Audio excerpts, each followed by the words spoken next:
સાઈરામ વિદ્યાર્થી મિત્રો, કેમ છો? બધા મજામાં છો? સરસ. હવે ગઈકાલની આપણી ચર્ચા હતી બે જુદી જુદી પટલમય અંગિકાઓ વિશેની કે જે સુકોષ કેન્દ્રીય કોષમાં ઉપલબ્ધ છે. એવી રચનાઓ વિશે આપણે લોકોએ જે ચર્ચા કરી ગયા ગઈકાલે, એમાં એક હતું લાઇસોઝોમ અને બીજું હતું રસધાની. ફરી પાછું ફટાફટ આપણે લોકો 5 મિનિટમાં ક્વિક રિવિઝન કરી જઈએ રસધાની અને લાઇસોઝોમ વિશેનું, પછી આપણે આપણો નેક્સ્ટ ટોપિક આજનો સ્ટાર્ટ કરીએ. તો લાઇસોઝોમ વિશે આપણે લોકો ચર્ચા કરી ગયા કે એ ચોક્કસ પ્રકારની પટલમય એવી પુટિકીય રચના હતી, પટલ ધરાવતી હતી અને પુટિકીય રચના હતી. પુટિકીય રચના એને એટલા માટે નામ આપવામાં આવ્યું હતું કારણ કે એનું નિર્માણ ગોલ્ગી કાયમાંથી થાય છે અથવા તો ગોલ્ગી પ્રસાધનમાંથી થાય છે. ગોલ્ગી પ્રસાધનનો જે ટ્રાન્સછેડો છે એમાંથી એ પુટિકાના સ્વરૂપમાં લાઇસોઝોમ છે એ છૂટી પડતી જોવા મળે છે. તો આથી લાઇસોઝોમનું પહેલા તો તમને સ્થાન કીધું તો લાઇસોઝોમ છે કોષરસમાં હાજર, મુક્ત સ્વરૂપે હાજર, ગોલ્ગી કાયમાંથી બહાર નીકળે છે, ગોલ્ગી કાયમાંથી નિર્માણ પામે છે અને પટલમય રચના એટલે કે પટલમય પુટિકીય રચના તરીકે જોવા મળે છે. લાઇસોઝોમની અંદર આપણે લોકો ચર્ચા કરી ગયા 4 અલગ અલગ પ્રકારના હાઇડ્રોલાઇટિક ઉત્સેચકો જોવા મળે છે. બરાબર. પહેલા નંબરનો હાઇડ્રોલાઇટિક ઉત્સેચક તરીકે લાઇપેઝ હાઇડ્રોલાઇટિક ઉત્સેચક એટલે કે જલ વિચ્છેદક ઉત્સેચક, લાઇપેઝ, પ્રોટીએઝ, કાર્બોહાઇડ્રેટ્સ, ન્યુક્લિયસ. લાઇપેઝ છે લિપિડનું પાચન કરશે, કાર્બોહાઇડ્રેટ્સ પ્રકારનું ઉત્સેચક છે કાર્બોદિતોનું પાચન કરશે, પ્રોટીએઝ પ્રકારનું ઉત્સેચક છે પ્રોટીનનું પાચન કરશે અને ન્યુક્લિયસ પ્રકારનું ઉત્સેચક છે ન્યુક્લિક એસિડનું પાચન કરશે. તો 4 અલગ અલગ પ્રકારના જલ વિચ્છેદક ઉત્સેચકો અથવા તો હાઇડ્રોલાઇટિક ઉત્સેચકો કેમાં આવેલા છે? લાઇસોઝોમમાં. આવું જે આ લાઇસોઝોમ રૂપી જે અંગિકા છે કે જે એક જ પટલ ધરાવે છે, પુટિકીય રચનાના સ્વરૂપમાં ગોલ્ગી કાયમાંથી બનશે, ગોલ્ગી કાયના ટ્રાન્સછેડામાંથી નિર્માણ પામશે. હવે સંશોધનકર્તાઓને બીજી પણ એક વસ્તુની ખબર પડી છે કે લાઇસોઝોમની અંદર આવેલા જે 4 અલગ અલગ ઉત્સેચકો છે હાઇડ્રોલાઇટિક ઉત્સેચકો તરીકે જેને આપણે લોકો ઓળખીએ છીએ, ઈ હાઇડ્રોલાઇટિક ઉત્સેચકોને પોતાની ક્રિયાશીલ સ્થિતિમાં રહેવા માટે, સક્રિય સ્થિતિમાં રહેવા માટે એસિડિક પીએચ જોઈએ. વિદ્યાર્થી મિત્રો, ગઈકાલે આપણે ચર્ચા કરી ગયા હતા કે આપણા કોષના કોષરસની પીએચ હંમેશા તટસ્થ હોય. ઈ ન તો આલ્કલાઇન હોય ના તો અમ્લીય હોય. બરાબર. અમ્લીય કે આલ્કલાઇન નહીં, પરંતુ હંમેશા એ તટસ્થ પીએચ છે. કોષરસની પીએચ તટસ્થ છે, પણ ઈ જ કોષરસની અંદર જોવા મળતો જે લાઇસોઝોમ રૂપી અંગિકા છે, ઈ લાઇસોઝોમ રૂપી અંગિકાની અંદર હંમેશા અંદરનું વાતાવરણ જે છે હંમેશા એસિડિક રહેશે. એસિડિક એટલા માટે કારણ કે લાઇસોઝોમની અંદર આવેલા જે હાઇડ્રોલાઇટિક ઉત્સેચકો છે એ હાઇડ્રોલાઇટિક ઉત્સેચકોને સક્રિય સ્થિતિમાં રહેવા માટે એસિડિક વાતાવરણ જોઈએ, એસિડિક પીએચ જોઈએ.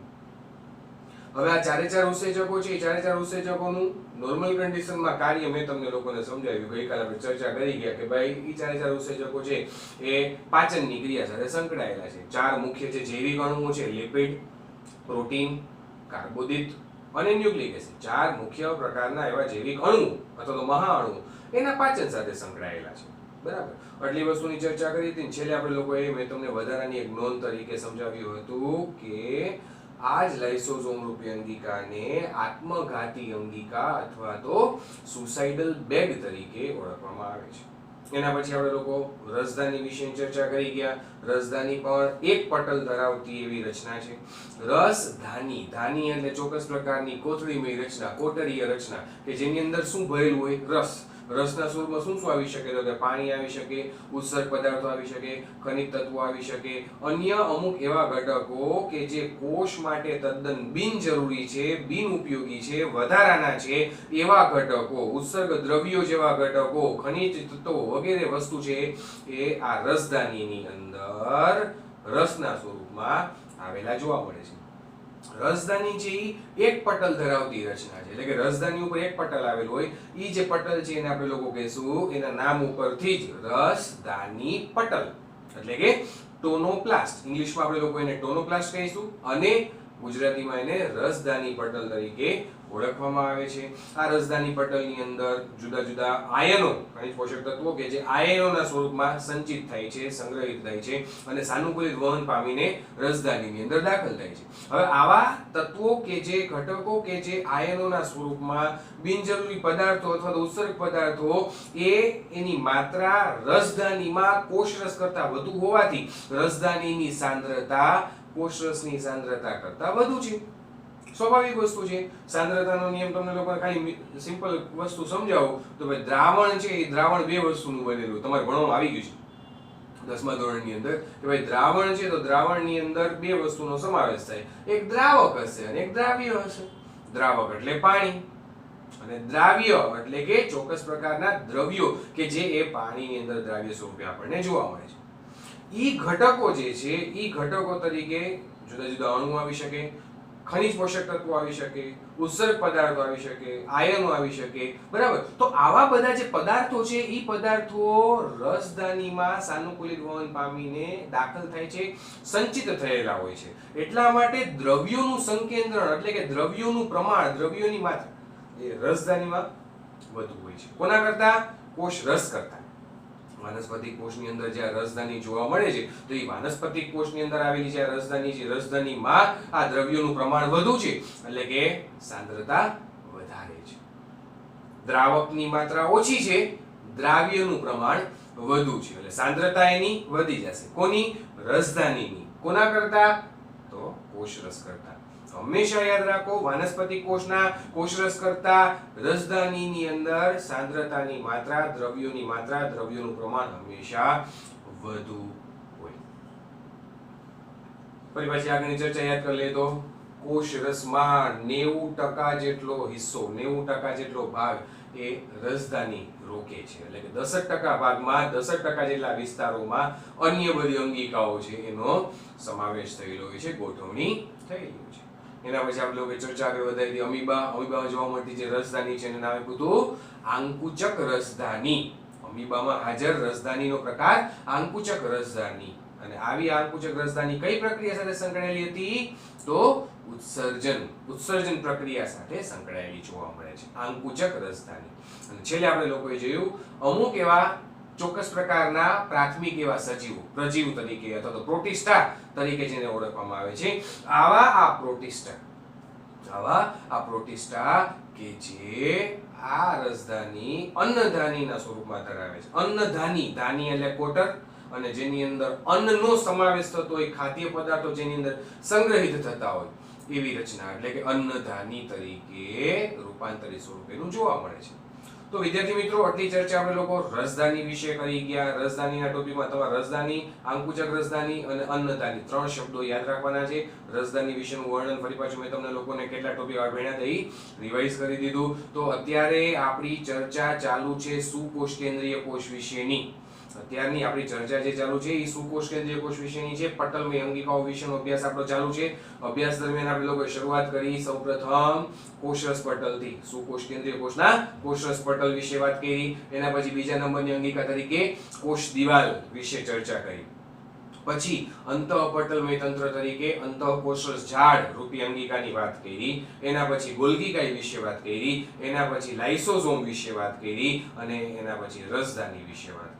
ટોટલ 6 પ્રકારની પટલમય અંગિકાઓ કે જે સુકોષ કેન્દ્રીય કોષમાં જોવા મળતી છે એના વિશેની ચર્ચા અત્યાર સુધીમાં આપણે લોકોએ પૂર્ણ કરી છે.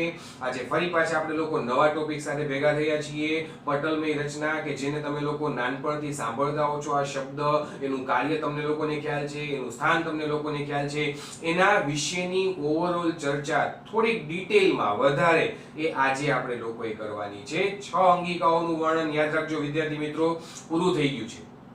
આજે આપણે લોકો વાત કરશું 7મા નંબરની એવી અંગિકા કે જે લાક્ષણિકતાના સ્વરૂપમાં બધા જ પ્રકારના કોષોમાં, બધા જ પ્રકારના સુકોષ કેન્દ્રીય કોષોમાં આવેલી છે. આદિ કોષ કેન્દ્રીય કોષમાં તો નહીં જ. ફરી પાછું, કારણ કે પટલમય અંગિકા છે અને પટલમય અંગિકા હોય તો સુકોષ કેન્દ્રીય કોષની લાક્ષણિકતા હોય. તો એવી અંગિકા વિશે આજની આપણી ચર્ચા છે. કણાભ સૂત્ર વિશેની વાત. તો કણાભસૂત્ર ઇંગ્લિશમાં એને કહેવાય માઇટોકોન્ડ્રિયા. બે નામ યાદ રાખશો આપણે લોકો. કણાભસૂત્ર ગુજરાતીમાં, ઇંગ્લિશમાં એને કહેવાય માઇટોકોન્ડ્રિયા. તો આ માઇટોકોન્ડ્રિયાનું વર્ણન જે તમારી ટેક્સ્ટ બુકમાં આપેલું છે, કણાભસૂત્રનું વર્ણન જે તમારી ટેક્સ્ટ બુકમાં આપેલું છે, ઈ જ વર્ણન મેં અહીંયા શોર્ટ આઉટ કરી અને લખ્યું છે, અને સાથે સાથે એની આકૃતિ પણ બાજુમાં ડ્રો કરીને લખેલી છે અથવા તો ડ્રો કરેલી છે, જેના થકી તમારે શું થશે વિદ્યાર્થી મિત્રો, તમને આનાથી એ ફાયદો થશે કે ઓડિયો પ્લસ વિડિયો તમને બેય વસ્તુ સાથે સમજવા મળે. બરાબર છે. કોઈ પણ ટોપિકને સમજવા માટે જો ઈ તમારી સમક્ષ ખાલી હું બોલે રાખું, અહીંયા કઈ લખ્યું ન હોય, ડ્રો ન કર્યું, ખાલી હું બોલે રાખું, તો અમુક હદથી વધારે તમે લોકો નહીં સમજી શકો. પણ લખેલું પણ હોય, એના મુખ્ય મુદ્દાઓ બધા શોર્ટ આઉટ કરેલા હોય, પ્લસમાં ઈ મુદ્દાઓના રિલેટેડ તમે એની આકૃતિ પણ બાજુમાં સમજાવતા જાઓ, તો તમને પ્રમાણમાં ઈઝીનેસ રહે, સમજવા માટે ખૂબ જ સરળતા રહેશે. તો એટલા માટે જ અહીંયા તમને લોકોને એક રફલી આકૃતિ પણ મેં ડ્રો કરી દીધી છે કણાભસૂત્રની. એટલે વિડિયો અને ઓડિયો બે વસ્તુ સાથે પેરેલલ ચાલશે ને એટલે તમને ટોપિક એકદમ ઈઝીલી સરળતાપૂર્વક સમજાઈ પણ જશે અને લાંબા સમય સુધી યાદ પણ રહેશે. આ ક્વેશ્ચન પણ ખૂબ જ ઇમ્પોર્ટન્ટ ક્વેશ્ચન છે. બોર્ડ પોઈન્ટ ઓફ વ્યૂ કે નીટની એક્ઝામ પોઈન્ટ ઓફ વ્યૂ આમાંથી ક્વેશ્ચન દર વખતે પૂછાય જ છે.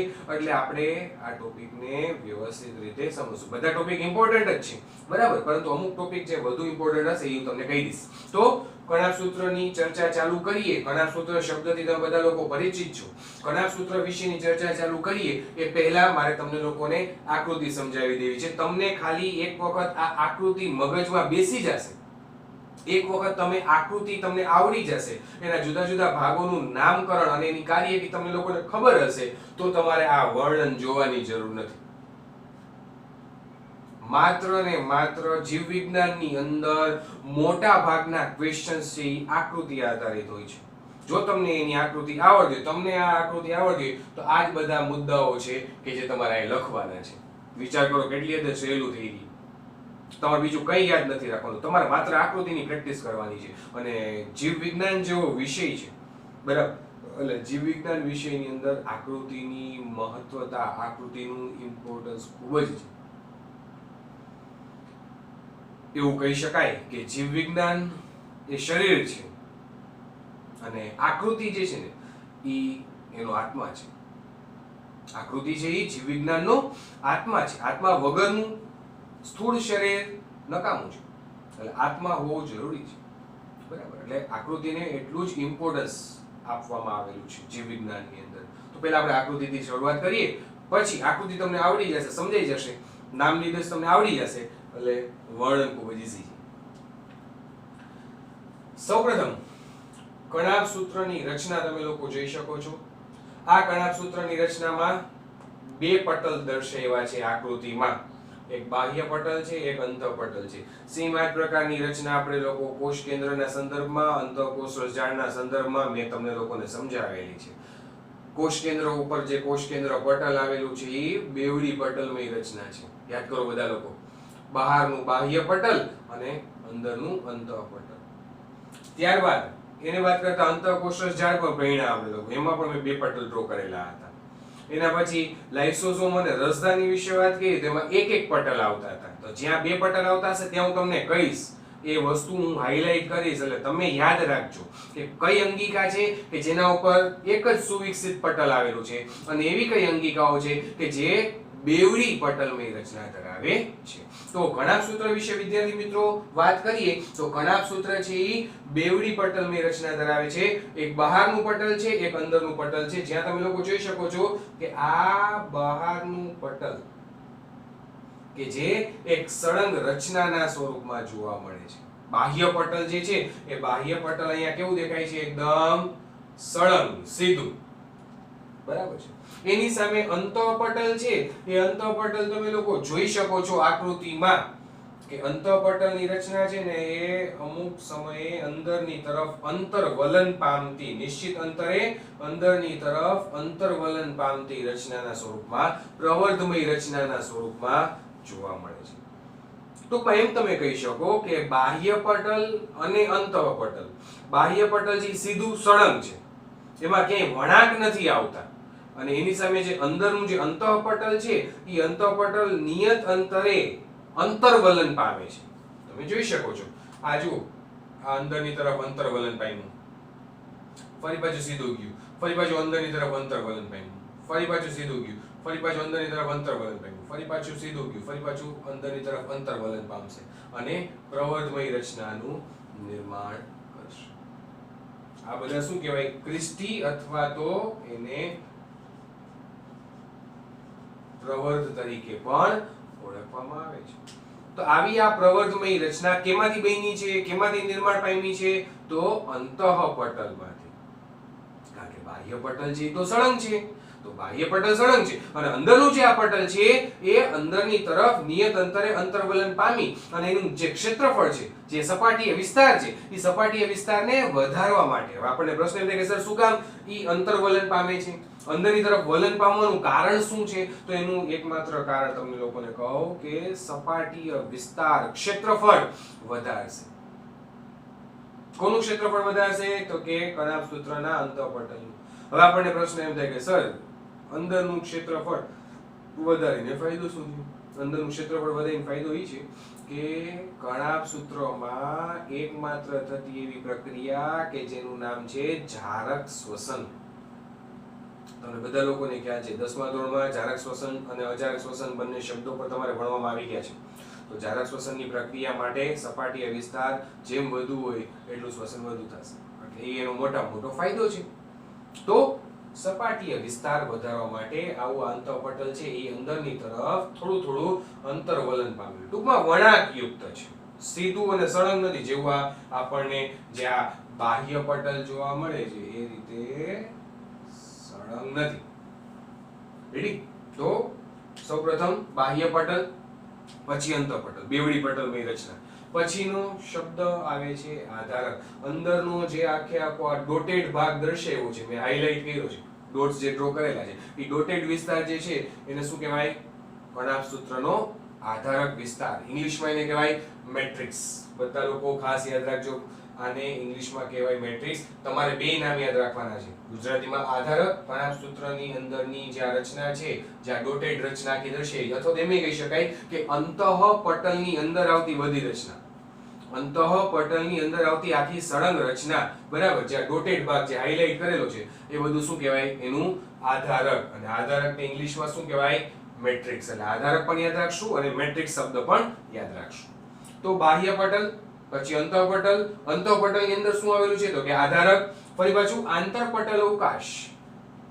આંતરપટલ અવકાશ વિદ્યાર્થી મિત્રો યાદ કરો, શબ્દ મેં તમને લોકોને સમજાવેલો છે. આંતર શબ્દનો અર્થ આંતરપટલ. આંતરપટલને બે પટલ વચ્ચેનો ભાગ, બે પટલ વચ્ચેનો વિસ્તાર, બે પટલ વચ્ચેનો અવકાશ, એને કહેવાય આંતરપટલ અવકાશ. તમે લોકો અહીં જોઈ શકો છો, એક બાહ્ય પટલ છે, એક અંતઃપટલ છે. એ બાહ્ય પટલ અને અંતઃપટલ વચ્ચે જગ્યા છે. બાહ્ય પટલ અને અંતઃપટલ વચ્ચે નિશ્ચિત પ્રકારની જગ્યા તમને જોવા મળે છે. એ જગ્યાને કહેવાય આંતરપટલ અવકાશ. તો બેવડી પટલમય રચના છે, બાહ્ય પટલ છે, અંતઃપટલ છે. અંતઃપટલની અંદરનો ભાગ એટલે કે આધારક છે. બાહ્ય અને અંતઃપટલ વચ્ચેનો વિસ્તાર અથવા તો બાહ્ય અને અંતઃપટલ વચ્ચેનો અવકાશ જેને કહેવાય આંતરપટલ અવકાશ. એના પછી આવે છે ક્રિસ્ટી પટલ. ક્રિસ્ટી એટલે મેં તમને સમજાવ્યું મુજબ આ પ્રવર્ત. અંતઃપટલ કે જે અંદરની તરફ અંતર્વલન પામે છે. આ રીતે સમજજો વિદ્યાર્થી મિત્રો, ધ્યાન રાખજો. અહીંયા આ અંતઃપટલ છે એ અંદરની તરફ અંતર્વલન પામે છે. ફરી પાછું અમુક હદ સુધી આગળ વધશે, ફરી પાછું અંદરની તરફ અંતર્વલન પામે છે. ફરી પાછું અમુક હદ સુધી આગળ વધશે, ફરી પાછું અંદરની તરફ અંતર્વલન પામે છે. ફરી પાછું આગળ વધશે, ફરી પાછું અંદરની તરફ અંતર્વલન પામે છે. આ રીતે.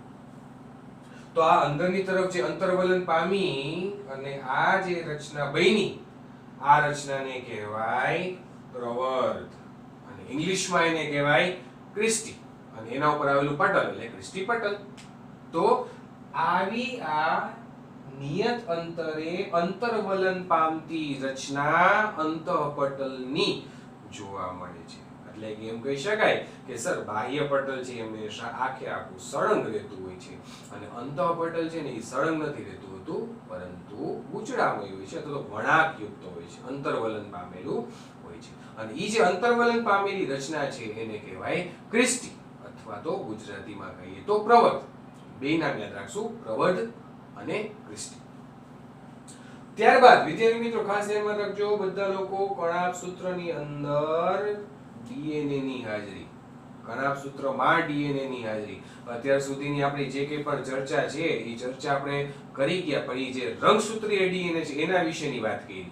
રંગસૂત્રીય ડીએનએ પાછું ક્યાં આવેલું હતું? મેં તમને શરૂઆતના દિવસોમાં સમજાવેલું છે. તો કોષની અંદર કોષ કેન્દ્રની અંદર રંગસૂત્ર, રંગસૂત્રમાં ડીએનએ આવેલું છે કે જે જનીનિક માહિતી ધરાવે છે. તો ઈ ડીએનએ તો રંગસૂત્રમાં હતું. તો આપણને પ્રશ્ન એમ થાય તરત જ કે સર તમે તો એમ કીધું હતું કે ઈ ડીએનએ તો રંગસૂત્રમાં આવેલું છે, રંગસૂત્રીય ડીએનએ હોય છે. તો અહીંયા તો ડીએનએ કણાભ સૂત્રમાં છે. એટલે મારે તમને એ જ વસ્તુ હાઇલાઇટ કરવી છે, મારે તમને વિદ્યાર્થી મિત્રો એ જ વસ્તુ સમજાવવી છે કે કણાભ સૂત્ર પાસે એનું પોતાનું પર્સનલ વલયાકાર ડીએનએ આવેલું છે. કણાભ સૂત્ર પાસે એનું પોતાનું પર્સનલ, બોલું છું શબ્દ યાદ રાખજો બધા લોકો, કણાભ સૂત્ર પાસે એનું પોતાનું પર્સનલ ડીએનએ આવેલું છે કે જે ડીએનએ કણાભ સૂત્રનું સમગ્ર સંચાલન, કણાભ સૂત્રનું સમગ્ર નિયંત્રણ, એ નિયંત્રણ કોના તાબા હેઠળ હોય છે? તો એ એનું પોતાનું ડીએનએ. તો જેમ રંગસૂત્રની અંદર આવેલું ડીએનએ તો એને આપણે લોકોએ રંગસૂત્રીય ડીએનએ નામ આપ્યું હતું, એવી જ રીતે કણાભ સૂત્રમાં આવેલું જે આ ડીએનએ છે એને આપણે લોકો નામ આપશું કણાભ સૂત્રીય ડીએનએ. એટલે યાદ રાખજો બધા લોકો ખાસ, બે પ્રકારના ડીએનએ. એક ડીએનએ એવું છે કે જે આપણા રંગસૂત્રમાં આવેલું છે કે જે આપણી આનુવંશિક માહિતી ધરાવે છે. ટૂંકમાં પિતૃ પેઢીમાંથી જે આપણી અંદર ઉતરી આવ્યું છે, પિતૃ પેઢીમાંથી F1 પેઢીની અંદર જે કંઈ પણ માહિતી, જે કંઈ પણ જનીનોનો જથ્થો, જે કંઈ પણ જનીનિક દ્રવ્ય જે આપણી અંદર ઉતરી આવ્યું છે એના માટે જવાબદાર કણાભ સૂત્રીય ડીએનએ નથી, પરંતુ એના માટે જવાબદાર રંગસૂત્રીય ડીએનએ છે. એના માટે જવાબદાર રંગસૂત્રીય ડીએનએ છે. અને કણાભ સૂત્રની અંદર રહેલું છે એનું આ ડીએનએ છે માત્ર કણાભ સૂત્રના વિભાજન સાથે સંકળાયેલું છે. કણાભ સૂત્રના વૃદ્ધિ, કણાભ સૂત્રના વિભાજન એની સાથે સંકળાયેલું છે. ટૂંકમાં કણાભ સૂત્રને લગતું બધું સંચાલન છે એ સંચાલન રંગસૂત્રીય ડીએનએ નહીં કરે, પરંતુ એનું પોતાનું જે પર્સનલ ડીએનએ છે કે જેને કણાભ સૂત્રીય ડીએનએ તરીકે ઓળખવામાં આવે છે એ કરશે. અને આ ડીએનએ કેવા આકારનું હોય છે? વલયાકાર. ખાસ નોંધ કરજો, ભૂલતા નહીં વિદ્યાર્થી મિત્રો. ઇવન બોર્ડ એક્ઝામ દરમિયાન પણ તમે લોકો જો આ પ્રશ્નનો જવાબ લખતા હો તો આની નીચે ખાસ અંડરલાઈન કરવી, આ શબ્દને હાઇલાઇટ કરવો, એટલે ખ્યાલ આવે એક્ઝામિનરને કે આ વ્યક્તિને બધું આવડે છે, ખબર છે, આના વિશેનું નોલેજ છે. તો કણાભ સૂત્ર પાસે એનું પોતાનું કણાભ સૂત્રીય ડીએનએ આવેલું છે. એને વાત કરતા રિબોસોમ્સની હાજરી. રિબોસોમ્સ આપણે અત્યાર સુધીમાં જે ભણી ગયા, આદિ કોષ કેન્દ્રીય કોષની વાત કરી, આદિ કોષ કેન્દ્રીય કોષમાં રિબોસોમ ભણી ગયા. ત્યારે આપણે એક ચર્ચા કરી હતી કે ભાઈ રિબોસોમ એક એવી અંગિકા છે કે જે પટલ વિહીન છે, તેમ છતાં રિબોસોમ એક એવી અંગિકા છે કે જે પટલ વિહીન છે, તેમ છતાં આદિ કોષ કેન્દ્રીય કોષ અને સુકોષ કેન્દ્રીય કોષ બંનેમાં હાજર છે. હવે આદિ કોષ કેન્દ્રીય કોષ અને સુકોષ કેન્દ્રીય કોષ બંનેના કોષરસમાં આ રિબોસોમ છે એ હાજર છે, આવેલું છે. હવે તમને પ્રશ્ન એમ થશે ફરી પાછો કે રિબોસોમ તો સર કોષરસમાં આવેલું હોય, કાં તો કણાભ સૂત્રની અંદર છે. તો કણાભ સૂત્રના આધારકમાં જેમ એનું પોતાનું પર્સનલ ડીએનએ છે તેવી જ રીતે તેની પાસે પ્રોટીનના સંશ્લેષણ માટેની મશીનરી, પ્રોટીનના સંશ્લેષણ માટેનું સ્થાન, પ્રોટીનના સંશ્લેષણ માટેના ઘટક તરીકે રિબોસોમ્સ પણ, પર્સનલ રિબોસોમ્સ પણ આવેલા છે. આ એક બે વસ્તુ મુખ્ય છે જે તમારે ખાસ યાદ રાખવાની છે. એક એનું ડીએનએ અને બીજું રિબોસોમ્સ. તમે લોકો અહીં જોઈ શકો છો આકૃતિમાં છૂટાછવાયા આ ડાર્ક સ્પોટ જે કરેલા છે બ્લુ કલરના, એ બધા રિબોસોમ્સ મેં દર્શાવ્યા છે. વલયાકાર ડીએનએ દર્શાવ્યા છે. આધારકની અંદર મેં બે વસ્તુ દર્શાવી છે. આધારકની અંદર એક ડીએનએ દર્શાવ્યું છે અને એક રિબોસોમ્સ દર્શાવ્યા છે. ત્રીજી એક વસ્તુ દર્શાવી નથી. એટલે આકૃતિમાં તમે એ વસ્તુ ખાસ યાદ રાખજો. બરાબર? તો બેવડી પટલમય રચના, બાહ્ય પટલ, અંતઃપટલ, અંતઃપટલની અંદરનો વિસ્તાર એટલે કે આધારક, પછી બે પટલ વચ્ચેનો અવકાશ એટલે કે આંતરપટલ અવકાશ, પછી ક્રિસ્ટી પટલ, એને વાત કરતા ડીએનએ અને રિબોસોમ્સ. તો કુલ 7 થી 8 જેટલી રચનાઓ તમારે નામ, તમારે સ્થાન તમારે યાદ રાખવાના છે. અને બીજી એક અગત્યની વસ્તુ, કણાભ સૂત્રમાં આવેલા રિબોસોમનો પ્રકાર 70S. કણાભ સૂત્ર છે એ કેવી રચના છે? પટલમય રચના છે, પટલમય અંગિકા છે. પટલમય અંગિકા કેમાં આવેલી હોય? સુકોષ કેન્દ્રીય કોષમાં આવેલી હોય. 70S પ્રકારના રિબોસોમ આપણે કેમાં ભણી ગયા? તો આદિ કોષ કેન્દ્રીય કોષમાં. બરાબર? પરંતુ જ્યારે આપણે વાત કરતા હોય કોઈ પણ સુકોષ કેન્દ્રીય કોષ વિશેની, સુકોષ કેન્દ્રીય કોષના રિબોઝોમ્સ હજી તમારે ભણવાના બાકી છે. સુકોષ કેન્દ્રીય કોષમાં આવેલા રિબોઝોમ્સનો પ્રકાર ATS હોય, એ હજી તમારે ભણવાનું બાકી છે, એટલે અત્યારે એ ટોપિક આપણે ચાલુ નથી કરતા. પણ સુકોષ કેન્દ્રીય કોષના કોષરસમાં આવેલું જે કણાભસૂત્ર છે, એ કણાભસૂત્ર પાસે એના જે પોતાના રિબોઝોમ્સ છે, પર્સનલ રિબોઝોમ, એ પર્સનલ રિબોઝોમ્સનો પ્રકાર હંમેશા સનાતન સત્ય છે. યાદ રાખશો બધા લોકો, 70S પ્રકારના રિબોઝોમ્સ ધરાવે છે. અને 70S પ્રકારના રિબોઝોમ્સ હોય, યાદ કરો બધા લોકો, 70S પ્રકારના રિબોઝોમ્સ હોય તો 70S પ્રકારના રિબોઝોમ્સમાં કેના બનેલા હોય આ રિબોઝોમ્સ? તો આ રિબોઝોમ્સ બે ઘટકના બનેલા હોય, એક નાનો ઘટક અને એક મોટો ઘટક, અથવા એક નાનો પેટા એકમ અને એક મોટો પેટા એકમ. નાનો પેટા એકમ કેટલા યુનિટનો બનેલો હોય? તો કે 30S. અને મોટો પેટા એકમ છે કેટલા યુનિટનો બનેલો હોય? તો કે 50S. એ બંને ભેગા મળીને શું બનાવતા હતા? 70S પ્રકારના રિબોઝોમ બનાવતા હતા. તો જે આદિ કોષ કેન્દ્રીય કોષમાં આપણે 70S પ્રકારના રિબોઝોમ ભણી ગયા છીએ, એ જ 70S પ્રકારના રિબોઝોમ કેમાં જોવા મળે છે? કણાભસૂત્રના આધારકમાં. એટલે કણાભસૂત્રના આધારકમાં તમારે આ બે જ રચના બતાવવાની રહેશે, એક DNA અને એક રિબોઝોમ્સ. કેટલી વસ્તુ તમારે આકૃતિમાં યાદ રાખવાની છે, આટલી વસ્તુ યાદ રાખી લેશો એટલે વર્ણન તમને આવડી જશે. પછી ખાલી એનો કદ ને આકાર ને બાકી છે. બરાબર? તો આશા રાખું છું કે તમને લોકોને આકૃતિ સમજાઈ ગઈ હશે. આકૃતિ ફ્રી ટાઈમમાં બની શકે તો ડ્રો કરવાનો પ્રયાસ કરજો, મોઢે ડ્રો કરવાનો પ્રયાસ કરજો. મેં તમને અગાઉ કીધું એ પ્રમાણે કે આકૃતિ આપણા માટે અત્યંત અનિવાર્ય છે.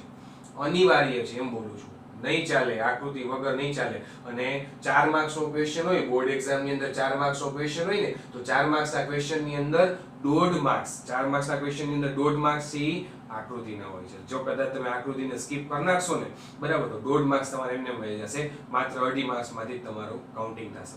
એટલે મહેરબાની કરીને અત્યારથી જ આકૃતિ ડ્રો કરવાની પ્રેક્ટિસ રાખજો. બરાબર છે? તો આશા રાખું છું કે તમને લોકોને હવે આકૃતિમાં કંઈ ડાઉટ નહીં હોય. તેમ છતાં પણ કંઈ પણ ડાઉટ હોય તો મને પૂછી શકો છો. હવે એના વિશેનું વર્ણન ચાલુ કરીએ. તો દરેક કોષમાં કણાભસૂત્રની સંખ્યા જુદી જુદી હોય છે, જેનો આધાર કોષની દેહધાર્મિક ક્રિયાશીલતા પર રહેલો છે.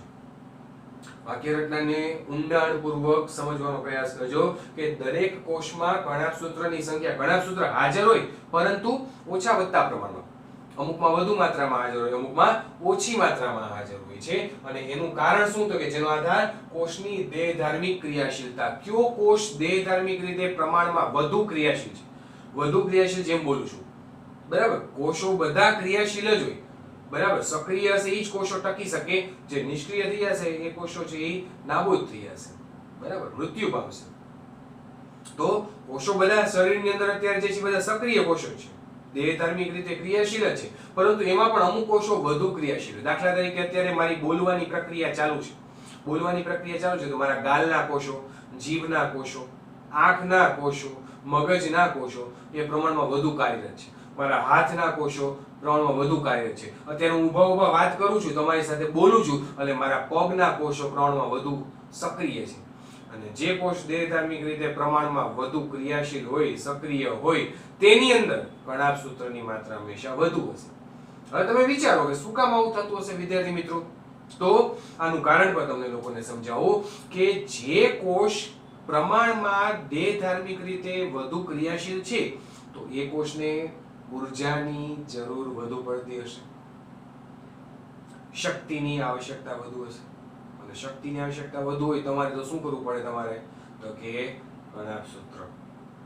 કારણ કે આપણા કોષનું શક્તિ ઘર કહીએ તો એ શક્તિ ઘર એટલે કણાભસૂત્ર. તો વધુમાં વધુ એટીપી ની જરૂર પડે. વધુમાં વધુ એટીપી ની જરૂર માટે વધુમાં વધુ જારક શ્વસન થાય, અને જારક શ્વસન માટેનું સ્થાન કણાભસૂત્ર.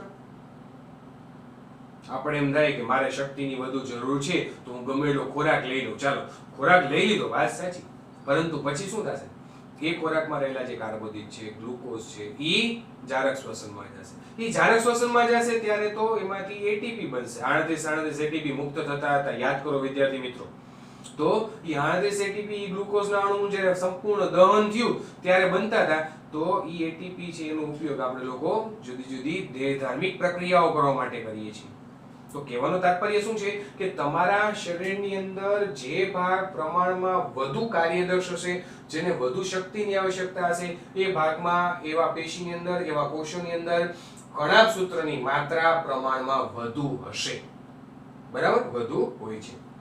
ફરી પાછી વાક્ય રચના બોલું છું વિદ્યાર્થી મિત્રો કે દરેક કોષમાં કણાભ સૂત્રની સંખ્યા જુદી જુદી હોય છે, જેનો આધાર કોષની દેહધાર્મિક ક્રિયાશીલતા પર રહેલો છે. આકાર વિશે વાત કરીએ તો રકાબી અથવા તો નળાકાર રચના ધરાવે છે. કદમાં એની વ્યાસ અને લંબાઈ બે વસ્તુ તમારે યાદ રાખવાની છે. વ્યાસ આવે છે એનો 0.2 થી 1 માઇક્રોમીટર એટલે કે સરેરાશ 0.5 માઇક્રોમીટર જેટલો અંદાજિત એનો વ્યાસ. લંબાઈ વિશે વાત કરીએ તો 1 થી લઈ અને 4.1 માઇક્રોમીટર જેટલું લંબાઈ ધરાવે છે. બેવડી પટલમય રચના મેં તમને હમણાં જ કીધું પ્રમાણે બાહ્ય પટલ અને અંતઃપટલ. બેવડી પટલમય રચના. અંતઃપટલનો અવકાશ એટલે કે અંતઃપટલની અંદર જે ડોટેડ ભાગ આખો મેં દર્શાવ્યો છે, હાઇલાઇટ કરેલો, એ બધો ડોટેડ ભાગ એને શું કહેવાય? આધારક.